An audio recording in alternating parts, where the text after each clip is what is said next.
Welcome back to the Ancestral Findings podcast. As America moved further west, the landscape of the nation changed, literally and figuratively.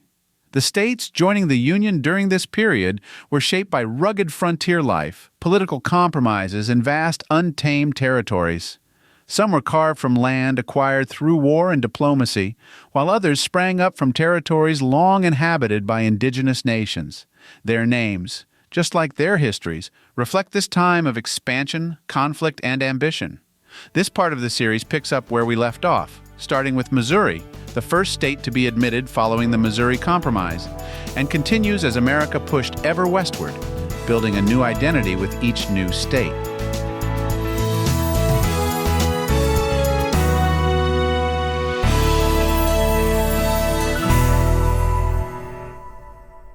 Missouri's name comes from the indigenous Missouri people, part of the Siouan language group. The name is believed to mean people of the wooden canoes or those who have dugout canoes, referring to their expertise in river travel. French explorers adapted the name, and it stuck. Missouri's statehood was a landmark moment in U.S. history. The Missouri Compromise of 1820 allowed it to enter as a slave state, while Maine entered as a free state, temporarily maintaining balance between North and South. Today, Missouri is often called the Gateway to the West, a nod to its role in American expansion. Arkansas and Kansas might look similar, but they're pronounced very differently. That's because Arkansas comes from the French interpretation of the Quapaw tribe's name, which means people of the south wind. The French, not fond of hard consonants at the ends of words, kept the S silent. Arkansas was originally part of the Louisiana Purchase and became a battleground during the Civil War. Though often overshadowed by its larger neighbors, the state has a rich history tied to indigenous cultures, river commerce, and the rise of industries like agriculture and timber. Michigan's name comes from the Ojibwe word Michigamaa, meaning large water or big lake, a reference to the Great Lakes that dominate the state's geography.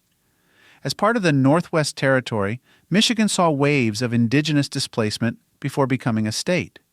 It later became known for its role in the automobile industry, thanks to Detroit's rise as the Motor City. But long before cars, it was its lakes that shaped life, trade, and travel in the region.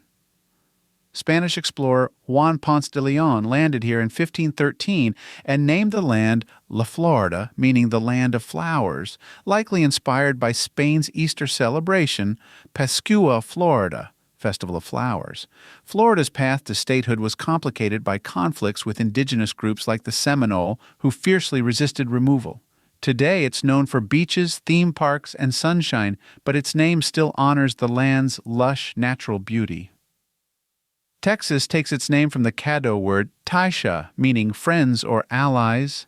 Spanish explorers adopted the term as Tejas, which became Texas. Unlike most states, Texas was an independent republic before joining the Union. It declared independence from Mexico in 1836 and spent nearly a decade as its own country before agreeing to statehood. Texans take that independent streak seriously to this day. Iowa's name comes from the Iowa people, a Native American tribe that once lived in the region. The name was recorded by French explorers and adapted into English. Known as the Heartland of America, Iowa became essential to U.S. agriculture, with its fertile soil making it one of the top farming states in the nation. Its name serves as a reminder of the indigenous people who lived there long before the cornfields took over. Wisconsin's name originates from the Algonquian word Mesconsing, meaning place of the red stone or gathering of waters. French explorers recorded it as Wisconsin, which eventually morphed into Wisconsin. The state was a hub for the fur trade before becoming part of the U.S., and its rivers and forests made it a center for logging and industry. Today, it's best known for cheese and football, but its name keeps its indigenous roots alive. California's name comes from a work of fiction, a 16th-century Spanish novel by García Rodríguez de Montalvo. The book described a mythical island ruled by Queen Calafia, a warrior queen. When Spanish explorers arrived on the west coast, they applied the name to the land they discovered, believing it was an island. California's history is as dramatic as its name origin. The gold rush of 1849 led to a population boom, turning it into a land of opportunity and ambition. Today it remains one of the most influential states in the U.S., but its name traces back to a Spanish legend. Minnesota comes from the Dakota Sioux word Mannesota, meaning cloudy water or sky-tinted water, a reference to the Minnesota River. Famous for its lakes and cold winters, Minnesota became a key player in the fur trade before developing into a hub for farming and industry. Its name, drawn from the indigenous languages, is a fitting tribute to the water-rich landscape that defines the state.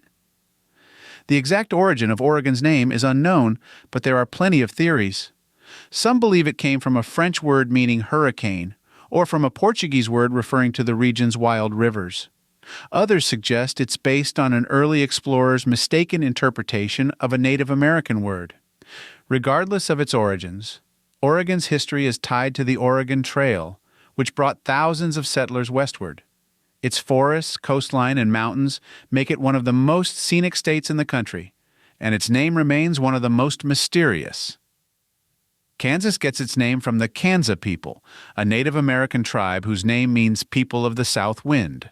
The name first appeared in French records before making its way into English. Kansas became famous as the battleground for the fight over slavery in the 1850s, known as Bleeding Kansas. This conflict helped set the stage for the Civil War, making the state's name deeply tied to a turning point in American history. With each new state, America's story became more complex. These names, drawn from indigenous languages, European explorers, and even mythology, carry the weight of history. Some states, like California, have names rooted in fiction, while others, like Kansas and Wisconsin, honor the people who lived there long before statehood. The journey isn't over yet. In the final part of this series, I'll explore the remaining states, from the Civil War era to the last states to join the Union. Stay tuned for more stories, more history, and more surprises behind the names of the United States.